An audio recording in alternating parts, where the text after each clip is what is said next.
I know you're here to talk about knife crime, and I'm keen to talk about that very important issue. OK. But just to start on defence, the head of the army today saying that we might need to mobilise a civilian population to fight against Russia. I feel like the kind of conscription argument is perhaps a bit of a distraction. I mean, what he's effectively saying is our army is too small to keep us safe. Is he right? Well, we do have the smallest army that we've had since the time of the Napoleonic Wars. And I think that we do need again to look at what the threat is and what our needs are, and make sure that we're spending the money in the right way.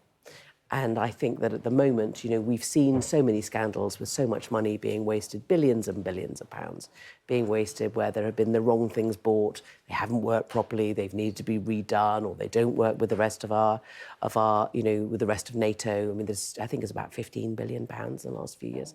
So we need to kind of look again at that. But we also, I think, need to, and what Labour has said that we would do if we were given the honour of governing the country, is we would begin with a review, but we would make sure that we had a proper armed forces covenant so that people knew what their rights were. We would make sure that we had someone who was their advocate and made sure that the families were looked after. I mean, if you look at the money which is spent on homes, on the heating system, the way in which we treat our armed forces. I mean, I don't often, agree with that last MP you just saw on the screen. But I mean, he's right to be asking questions about why is it that we can't retain people. And one of the reasons is because of the way we treat the families. Just to come in, because I hear you when you say that Labour wants a review. But I just wonder if it's a bit of a cop-out. It effectively means, doesn't it, that people could be going into the next election, working out who to vote for, and not knowing if Labour would spend more or less on defence. Well, I think the first thing that we would do, absolutely, is we would bring in... We're going to introduce a body that will be looking at... Would you spend more on defence? Well, hang on, at value for money. And I think that, one of the problems, one of the reasons I was talking about the billions of pounds that we've wasted is that we would have to have this body whose responsibility is to make sure that we get value for money, to double-check, to make sure that when things are commissioned, we're not losing billions. If you are... Well, thinking about spending more on defence, which is what these guys are saying. Admiral Lord West, former head of the Labour, we'll hear from him in a moment, saying Labour needs to be more forceful on defence spending. I hope Labour grasp this nettle and realise this has got to be done. Will you spend more on defence? I think we need to... I can say here, now, that we will be getting more value for money from the money that is spent. And given that we've wasted, or this government have wasted £15 billion in the last few years, we will not be doing that. And that, I suppose, is a way of ensuring that we will be spending more money. But we won't know what the state of the public services is until and unless we are elected. And then we will see. Then we will see what the state of money, of public finances are. We will then be able to make further decisions. We've got a US election coming up too. Yes. It feels like there is a nervousness about what a Donald Trump victory would mean for the world stage. And he, of course, looks pretty unstoppable when it comes to the Republican nomination. The presidency, we'll have to wait and see. Are you worried about what that could mean for global security?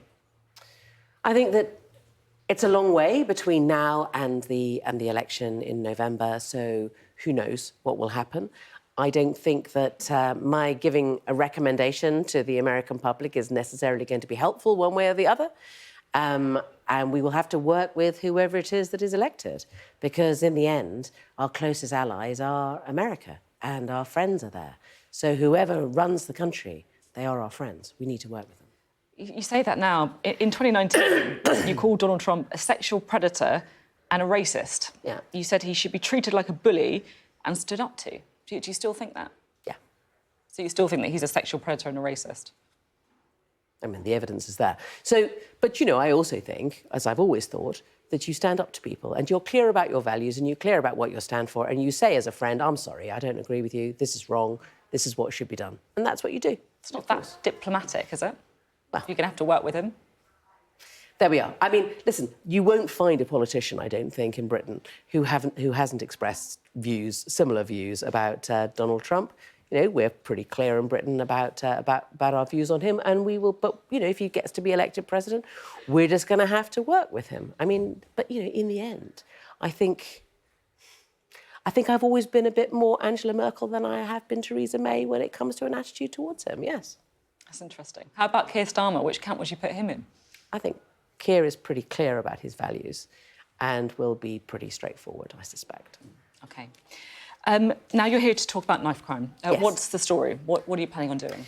So, since 2015, knife crime has gone up by 70%. And the Conservatives have essentially issued 16 press releases, and you can still, tonight, buy a zombie knife online. And we're saying that it really isn't good enough. We must do something about this. We have to get much tougher. And we have to get much tougher, I think, with the executives, the online executives. And what we're saying is we will not allow these things to be advertised online. And if they are, if platforms are used, then the online executives will be subjected to criminal sanctions. What is a zombie knife, just so we're clear what we're talking about here? They are these most disgusting things that are essentially... I mean, they're not like the sort of thing you use for cutting carrots, right? No, right. I mean, they are themselves. Well, I think we've got pictures of them coming up. There we go. Yes, we can see them.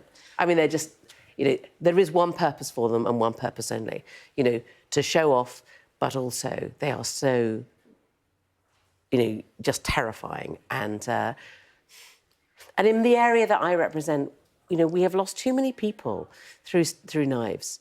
I've sat with too many mothers who've lost their sons, and it's heartbreaking. And of course, they never get over it.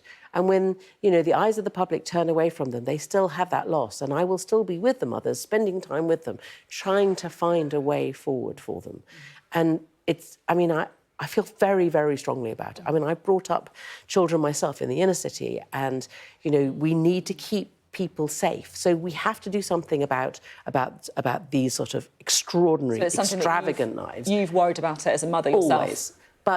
But I think we also have to look at how it is that we move kids away from the possibility of being brought into these gangs and thinking that actually the way to keep themselves safe is to carry a knife. And there have been times in Islington where people have been so terrified about what's been going on that, too many people have been carrying knives for self-defence, they say. And of course, the more knives that are carried, the more knives need to be carried, and you have to break that. The mother, talk about mothers, the mother of Grace Emily Kumar, who was awful story. She was stabbed to death in Nottingham last year.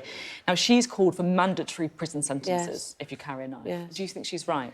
I think that what we need to do is, let's look at it the other way, right? At the moment, you couldn't have mandatory prison sentences anyway because we don't have any prison places. So the government have said that they're going to spend all this money on building new prison places, but they've still got £2.7 billion that they have earmarked for spending on building new prisons, and they haven't been building the places. So first of all, we need to make sure that we build the additional places, and then we make decisions about what's most appropriate. And I certainly think that if you are a persistent carrier of knife, if you're one of these hard cases, you should go to prison.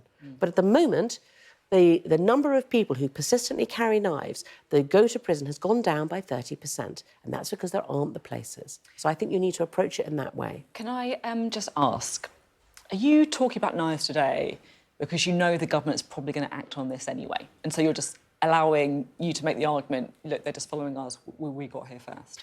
The government are going to introduce fines through Ofcom, and frankly, that's just not enough.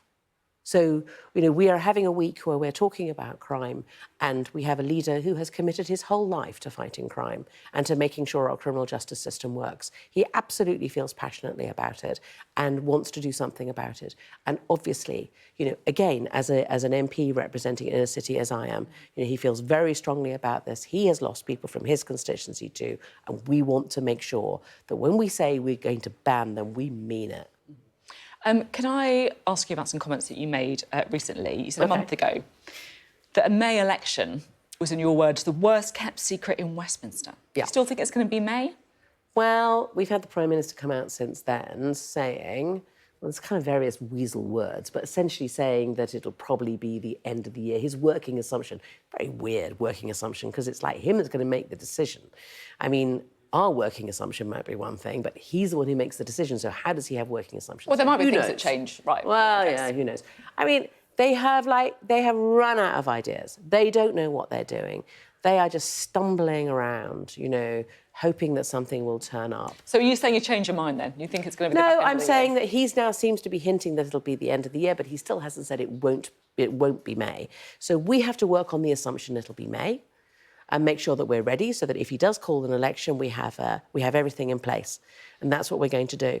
But if it's later in the year, then, you know, we'll be ready for then as well. And then just finally, we've of course seen Simon Clarke calling on the Prime Minister to go, a Conservative MP, served in the Liz Truss cabinet. Yeah. Is Rishi Sunak actually stronger as a result of this? Because I can't help noticing he's a bit of a lone voice. It's not like it suddenly led to this groundswell of other people, you know, following him and saying that it's time to go for Rishi Sunak. I think we just see the Conservatives just fighting all the time. I think they're just in a sort of circular firing squad.